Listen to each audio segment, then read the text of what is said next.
Alright guys, Homer here with BasementFigs. Beautiful day out in Elgin, Illinois, zone 5B. It's about 80 degrees. The girls went out on a play date, so I'm super stoked. Got home, gonna get some gardening done. Got a lot of work to do. On our last video, we talked about training our fig trees. That was step one in what I generally do. What I want to do in this video is show you step two. So step two will be switching out our wire ties to the garden tape, and then I also want to show you guys what I do to start to build the scaffold and the form of a fig tree. So enjoy this video. I'm gonna bang out a bunch of videos today. Let's see what I can get done. So the first thing I'm gonna do here, guys, is actually, these have been in the shade for some time. It's time for them to get sun, so they're gonna go out in the main orchard, right guys? So I'm gonna move them over there and get them going.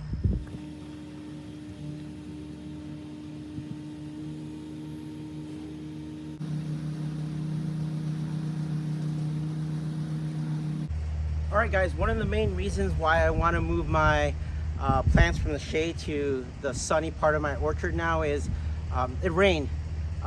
These plants do not have super developed roots yet, and I don't need them to be sitting in a soggy soil. So a little sunlight, a little heat, a little dry weather will help evaporate some of the moisture in the soil so I don't get waterlogged in my root system. In the last video, guys, I showed you how to straighten up your fig trees with using the wire. So what we're gonna do here, guys, is we're gonna actually, in step two, we're gonna actually remove some of this wire on our existing plants. We're gonna replace some, if not most of it, with the garden tape. I got a cool trick that I learned that I figured out, and it works for me.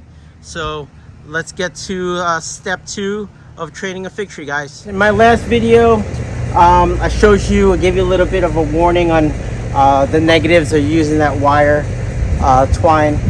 The benefits, like I said, you can get really close and tighten that stem to the bamboo stick and get a nice straight fit.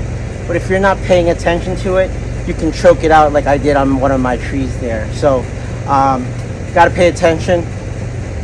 So this next stage here is we're actually gonna remove the existing twine that I have. You can see how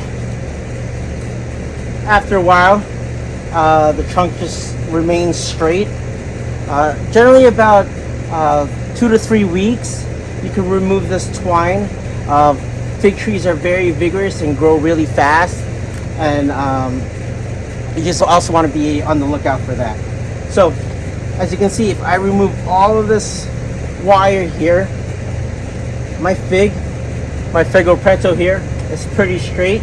So I don't really need to support it as much anymore. So I'm gonna take this garden tape. A little trick I do now is, I didn't really like the flexibility of it when it was room temperature. So what I do is, before I use it, I actually put it in the freezer, okay? 10 minutes, 5 minutes, and it gets a little bit more stiffer and has a little bit more support. So the only negative too with the garden tape is you got to use a little bit more than if you were to use a twine, okay? So I got the 1/2 inch here garden tape. I'm gonna cut I'm gonna cut a longer piece, because what I'm gonna do, guys, is I'm actually gonna fold it. So I'm actually gonna 2-ply it. So I'm gonna line it up, and then I got the 2-ply. And then what I do now is I'm gonna double wrap it just like I do the twine. So let me give you a close-up of that. All right, so this Figo Preto doesn't need much support anymore. It's pretty straight. I'm just gonna tie it just to right here. You can see where I can give it a little bit more flex towards the bamboo stick. So let me see if I can get you a good angle here.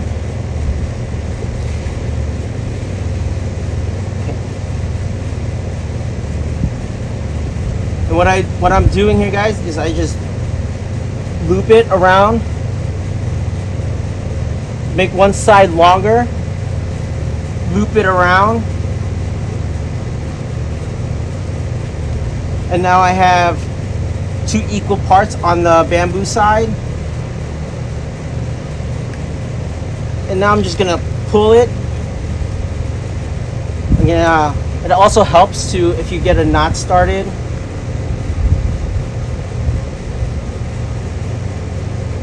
you can see that. And then I'll, again, like step 1, I'll push the stem towards the bamboo stick and tighten my knot.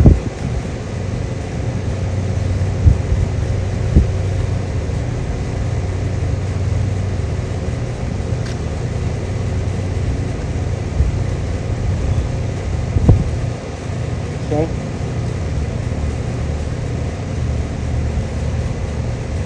And then I double knot just so it doesn't come loose. Pretty easy. This job becomes a lot simpler once you really don't care about how much garden tape you're using. A lot of times I don't cut enough and it becomes more of a struggle. So we're gonna support this top part right here, guys. Gonna do the same thing.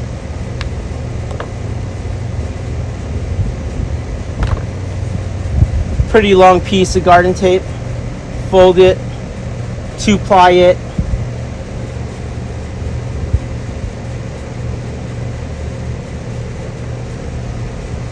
Okay. Make one side longer so it wraps again.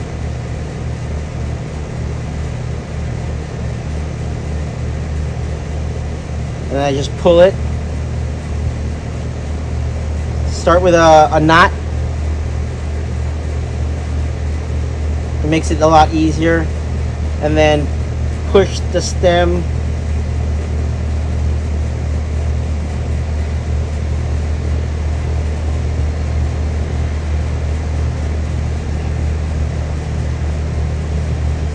just like that, guys.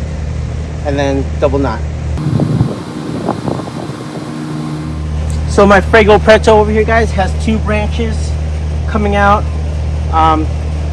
In a future video, we're gonna actually split them and separate them. Okay, so again, I'll remove this twine.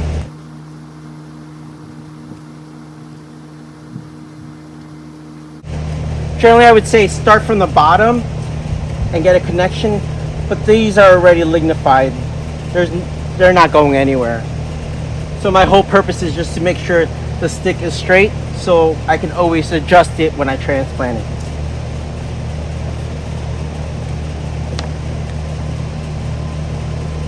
So I'm going to repeat the process. Make it 2-ply. This one has so many figs kind of tying it up. I just want to support the top.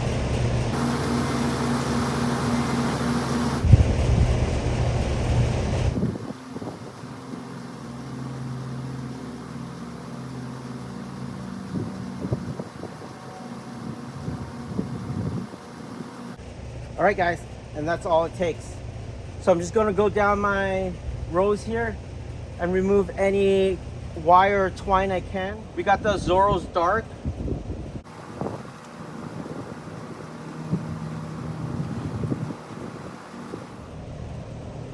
Okay, this one I feel like I cut a little too short, so you can kind of pre-stretch it, get a couple more centimeters out of it.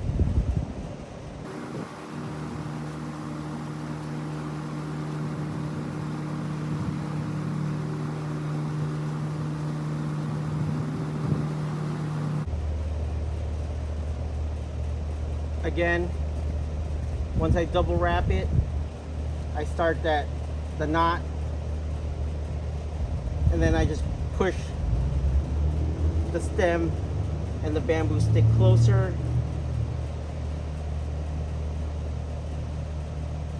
and tighten my knot. And we dropped our Zoros Dark. It dropped, so we're gonna harvest it and we're gonna do a tasting. Awesome. All right, guys. So that's pretty much step 2 in training your fig tree. The next important part is we want to talk about pinching the tops of the tree to start building the scaffold. Okay. So I'm going to take you to one of my plants here and give you a perfect example of what pinching does to your fig trees. Okay.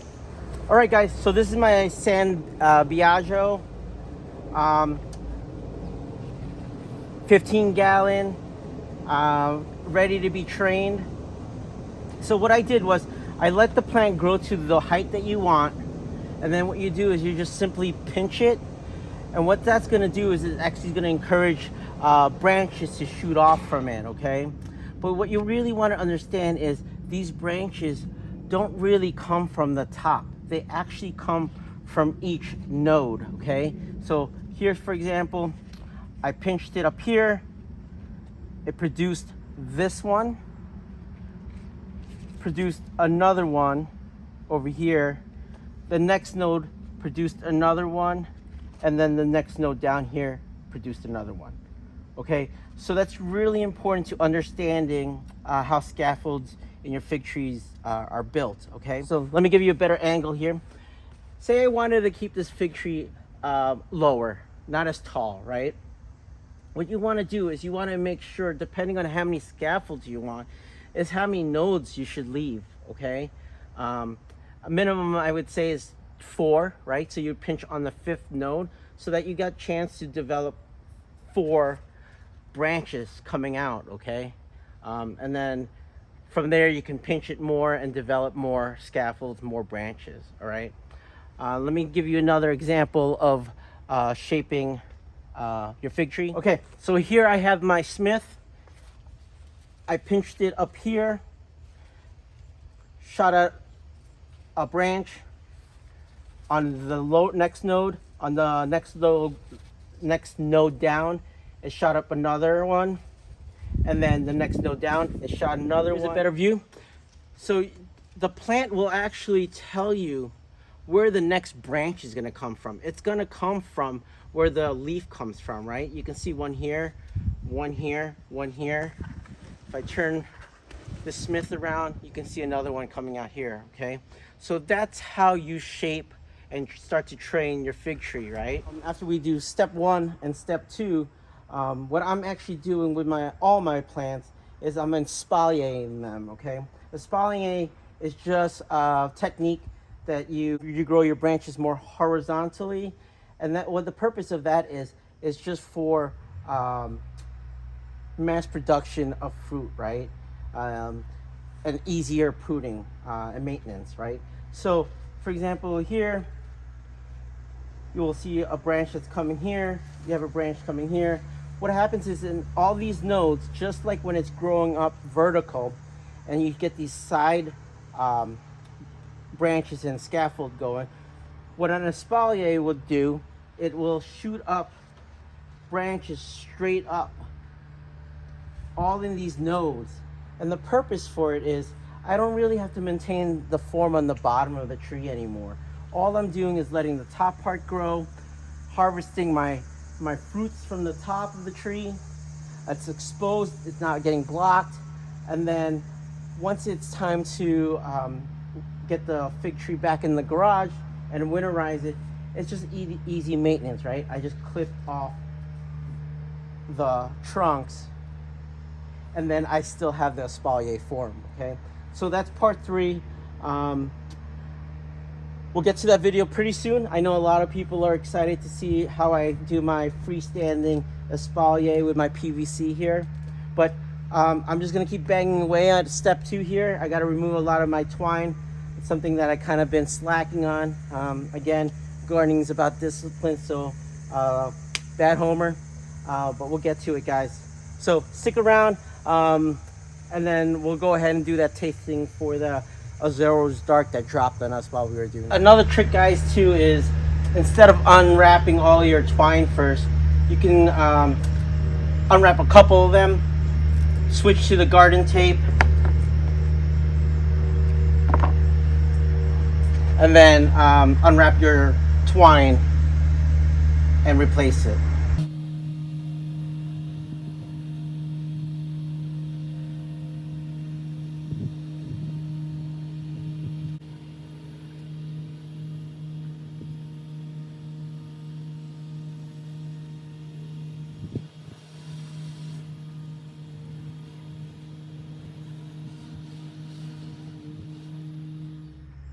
Now, once I got this kind of supported, I'll take off the twine on the top here.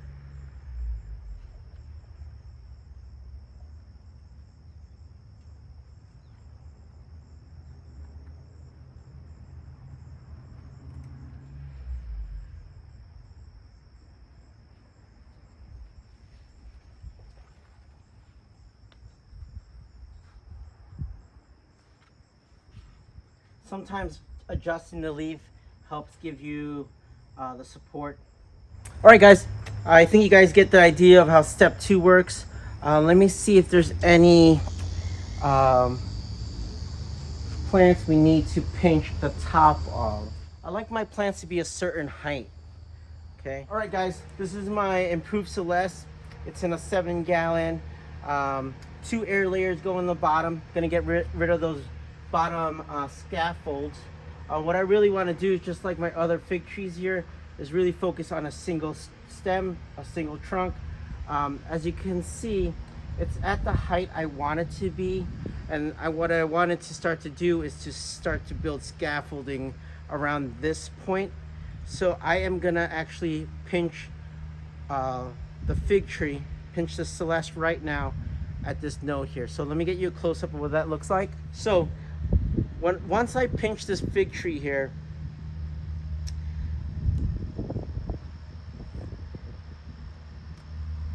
it will send the hormones to the plant to start to build scaffolding at these lower points. I got some small figlets I want to get rid of. Okay, and you can see where it's gonna encourage it to pop out. So let me give you a close-up of that. Okay, so we pinched the top, the apical bud. You can see down here on the second node from the top, that's gonna produce a scaffold.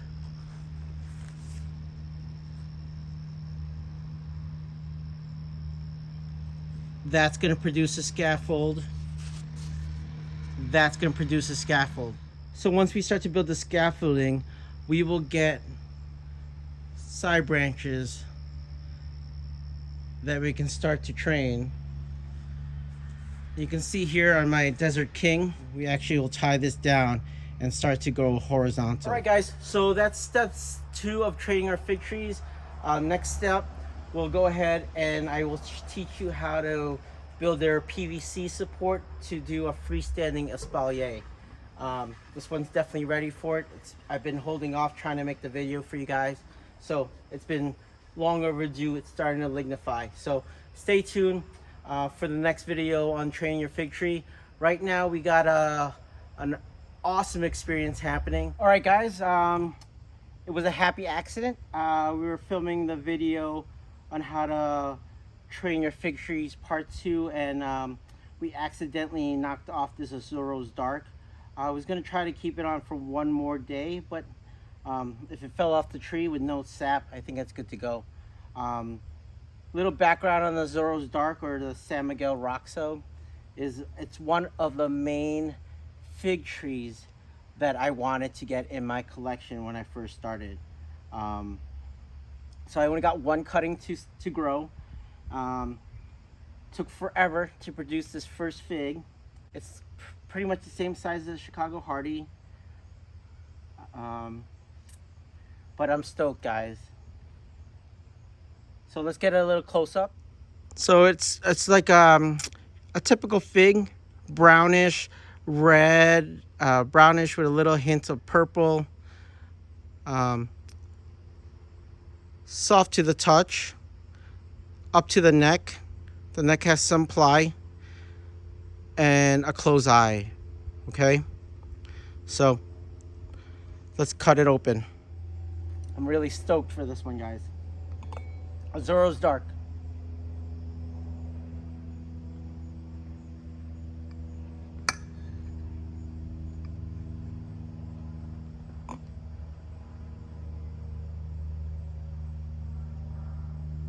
Okay.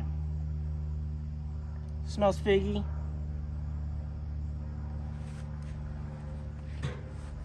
I'm not entirely sure.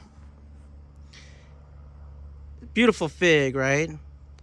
I think we're just spoiled with the Vasilica Sica and the Italian 258. But this top part here, I don't know if it's ripe yet. I mean, it's kind of peeling off from the skin, so I think it is. Thicker skin. All right, so just a reminder of our scoring system here in Basement Figs. 2.5 baseline Chicago Hardy. The next one above that we have scored is a 3.8 Teramu, then a 4.4 Vasilica Sica, and then a 4.5 Italian 258. Okay, so let's see where this Zoros Dark San Miguel Roxo goes. Okay, let's give this a try.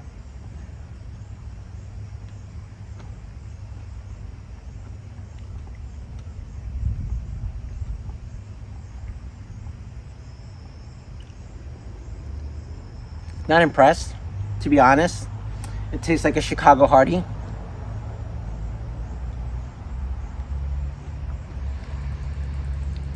I mean, it's ripe. It's soft, sweet.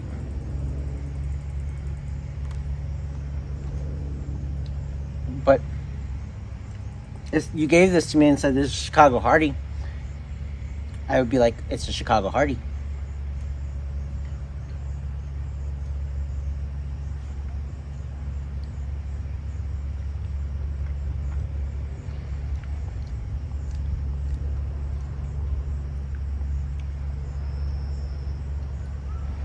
Berry flavor, sea crunch,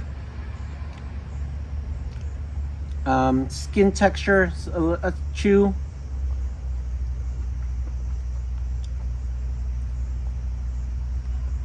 It's sweet, not intensely sweet. It's just an okay fig.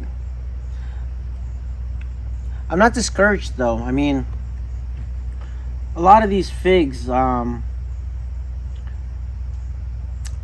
I've been told take about 2-3 years to really shine. Again, I'm just not impressed right now with it.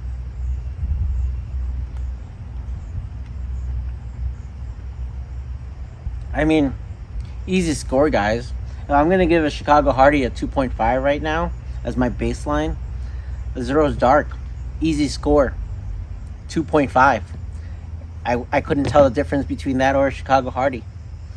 All right, guys. Well, little disappointing, but nonetheless, an achievement in Basement Figs Garden. We got a Zoros Dark. Stay tuned. We've been cranking out these videos. The season's almost over. I'm kind of sad about it. Got a lot of work to do still. I got a special guest coming this weekend. So hopefully I'll be able to sit her down and try some of my figs. Yeah, guys, so I appreciate the love, support. 30 subscribers. Let's keep growing. Homer from Basement Figs, LG, Illinois, Zone 5B. Thanks. Peace. Love you guys. I was a little bummed with my Azores Dark experience, but look at this. Improved Celeste. Isn't it like a Christmas tree with ornaments? I can't wait. Next video coming up. Improved Celeste, guys, so stay tuned.